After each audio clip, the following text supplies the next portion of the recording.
In this video series, I show you how I've built a king-size bed for a befriended couple.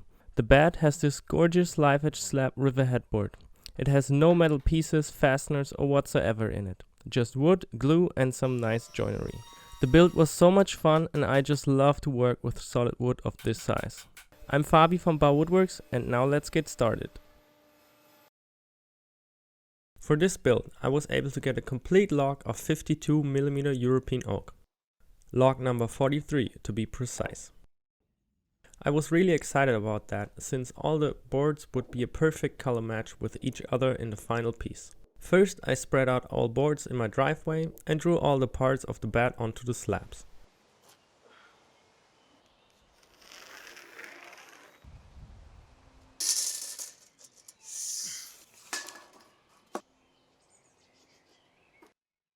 I noticed a metal piece in two slabs and after extracting it, I saw it was a 50 caliber projectile, most likely from World War II. Pretty cool that the tree might save someone from getting hit by a bullet. Then I removed the live edges, except from one side of each slab that will be on the headboard, and cut all parts roughly to size.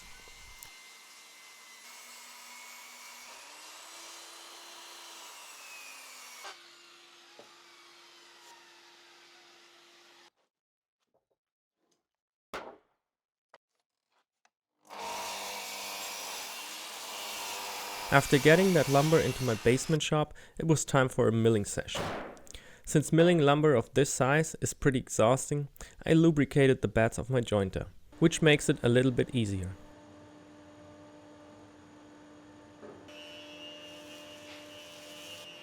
I jointed one face of each board and then planed them to their final thickness.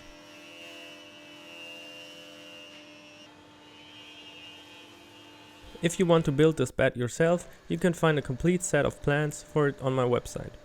In there you have all the measurements and shapes for the parts, as well as instruction on how to size the parts if you go for another mattress size.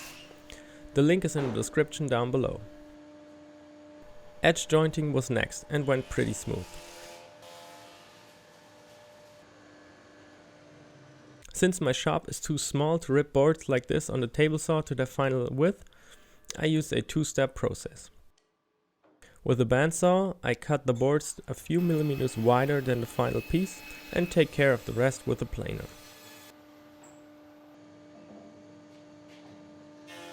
That works nicely and doesn't require to move the table saw around.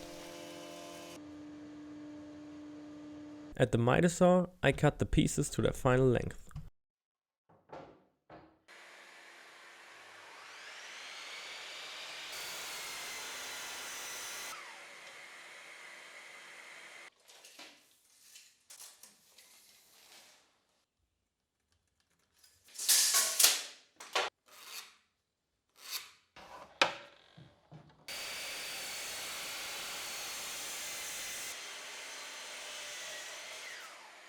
This was my favorite part of the build, making the supersized dovetails for the frame pieces.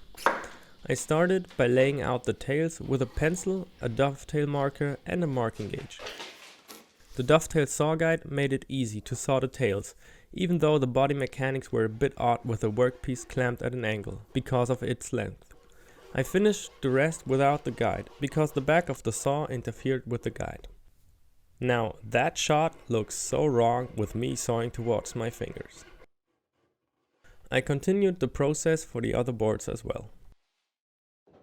After arranging the parts like they should go together, I was able to trace the shape of the tails onto the pin boards. I transferred the marks over to the face of the boards and marked my waist. I also marked the depth with a marking gauge and again labeled the waist with a few scribbles. When sawing to the lines, I made sure to saw away the complete line to ensure a good, but not too tight fit. The fit I was aiming for was a bit looser than for a usual dovetail joint, because it should go together and apart without the need of a mallet. I also established a 90-degree cut right next to the initial cuts on the waist side. Then I drilled a hole that touches the saw curve. This gave me a better place to start with the fret saw.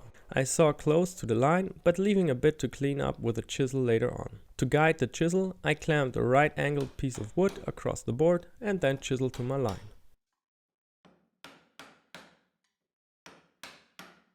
They all come together beautifully and I was already pumped about this project. To hold the slatted frame, I used these slats. To make gluing them to the frame much easier, I inserted a bunch of dominoes.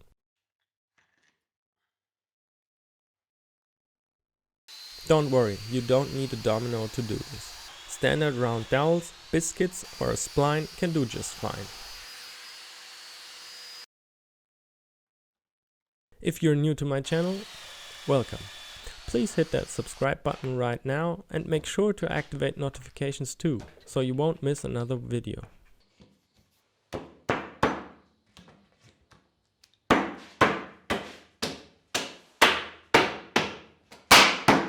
This is how the ends of the rests for the slatted frame meet at the corners. It is a standard half-lap joint, and I created it at the table saw.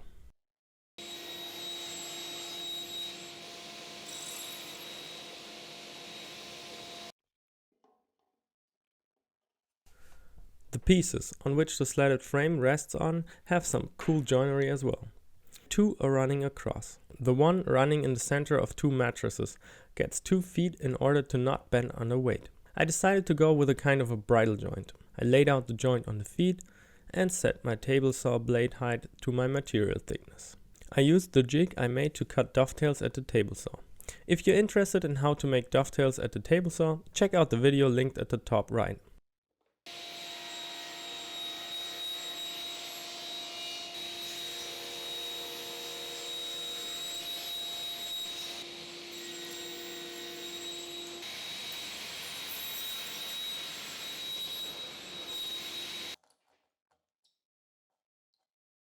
I cleaned it up with a chisel and transferred the lines to the other board.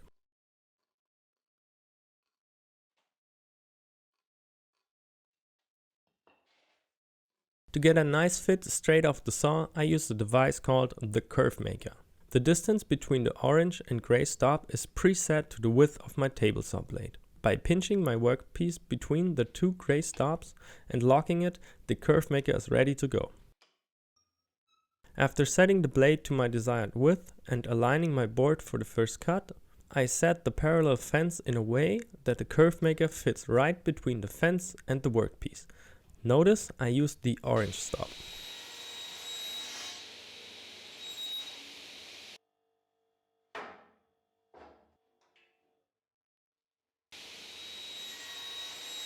After establishing the first cuts for both sides of the joints, I could flip the Curve Maker around and use the gray stop to position my workpiece for the second series of cuts. Then it was just a matter of nibbling away the waste.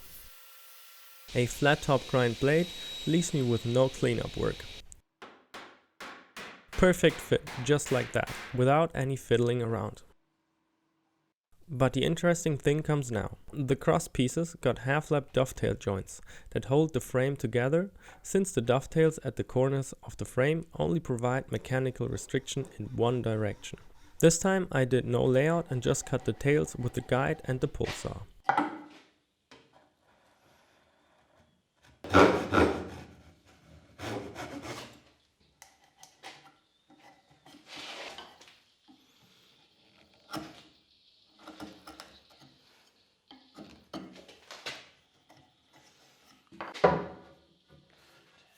Again, I transferred the tails and marked my depth on the pin board. But is it really a pin board in this case?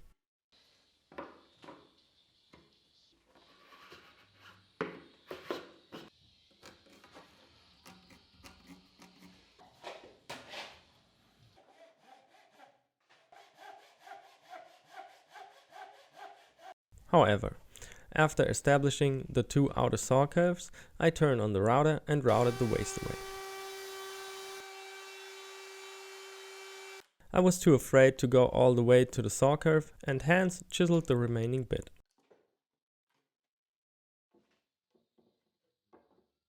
The fit was solid once again and I felt like I was on a roll. The cross pieces intersect each other with another half lap. The front feet may seem pretty daunting with all the angles, but they are easy to make. I began with rectangular blocks of wood and turned to the table saw. After setting up my mitre fence to 72 degrees, I made the first cut. Then I marked the length of the legs, lined it up at the table saw, and made the second cut.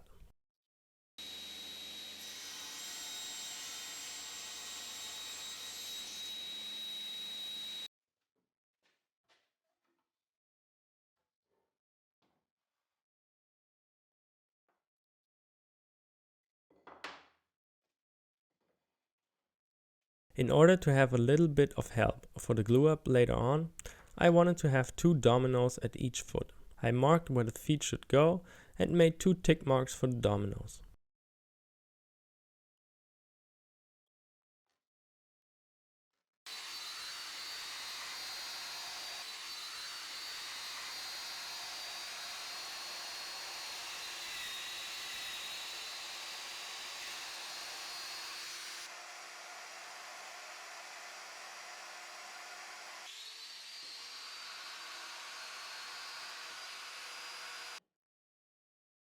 Routing the dominoes was easy and no surprise as they fitted perfectly on the first try.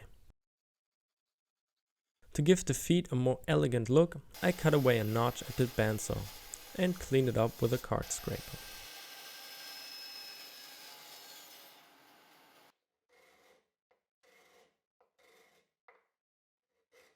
To give the feet more strength, I inserted 2 dowels at an angle. To start the Forstner bit at an angle, I clamped the angled offcut to my workpiece.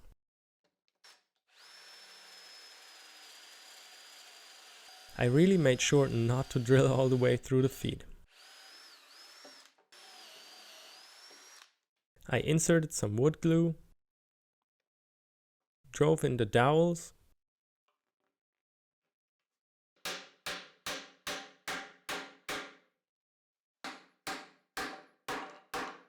and trimmed them off with a flush cut saw. A quick sanding and the feet had a much more rigid connection to the bed. That's it for part 1. In part 2, I show you how to build the headboard with sliding dovetails, my finishing process for this build and how it all came together. Thanks for watching. Make sure to subscribe and never miss another cool project. As soon as part 2 is live, you will find it here.